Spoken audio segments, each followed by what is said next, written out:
আপনি যদি আজকে আমাকে, জাবেরকে, আমাদের টিমকে মেরে ফেলেন এবং তার যদি বিচার করতে না পারেন, তাহলে নতুন কেউ জন্মাবে না। শুধু এই জন্য তার বিচার করে ফেলতে হবে, আর কিছু স্পেশাল সিকিউরিটি লাগবে না। নিজের খুনের বিচার নিজেই চেয়ে গিয়েছিলেন সংসদীয় আসন ঢাকা ৮-এর সম্ভাব্য স্বতন্ত্র প্রার্থী ও ইনকিলাব মঞ্চের মুখপাত্র শরীফ ওসমান বিন হাদী। শুক্রবার জুমার নামাজের পর হাদী হত্যাকারীদের গ্রেফতার ও বিচার দাবিতে আধিপত্যবাদ বিরোধী পদযাত্রা করে ইসলামী ছাত্র আন্দোলন বাংলাদেশ। পদযাত্রা পল্টন মোড় দিয়ে প্রেস ক্লাব হয়ে হাইকোর্টের সামনে গিয়ে শেষ হয়। এর আগে জাতীয় মসজিদ বায়তুল মোকাররমের উত্তর গেটে নামাজের পর সংক্ষিপ্ত সমাবেশ করেন ছাত্র নেতারা। বলেন, হত্যার প্রায় ১ মাস হলেও আসামিদের গ্রেফতারে সরকারের কোনো তৎপরতা দেখা যাচ্ছে না। নির্বাচনের আগেই দায়ীদের গ্রেফতার করা না হলে কঠোর আন্দোলনের হুঁশিয়ারি তাদের। আইন উপদেষ্টা বলেছেন ৯০ দিনের মধ্যে নাকি বিচার করা হবে। আপনাদের টাইম আছে ৯০ দিন।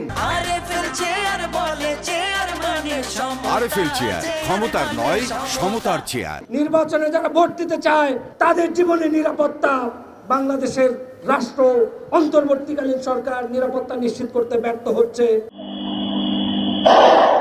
গত ১২ ডিসেম্বর রাজধানীর পুরানা পল্টন এলাকায় চলন্ত মোটরসাইকেল থেকে রিকশায় থাকা শরীফ ওসমান বিন হাদীকে গুলি করে আততায়ীরা। ১৮ ডিসেম্বর সিঙ্গাপুরে চিকিৎসাধীন অবস্থায় মারা যান শরীফ ওসমান বিন হাদী।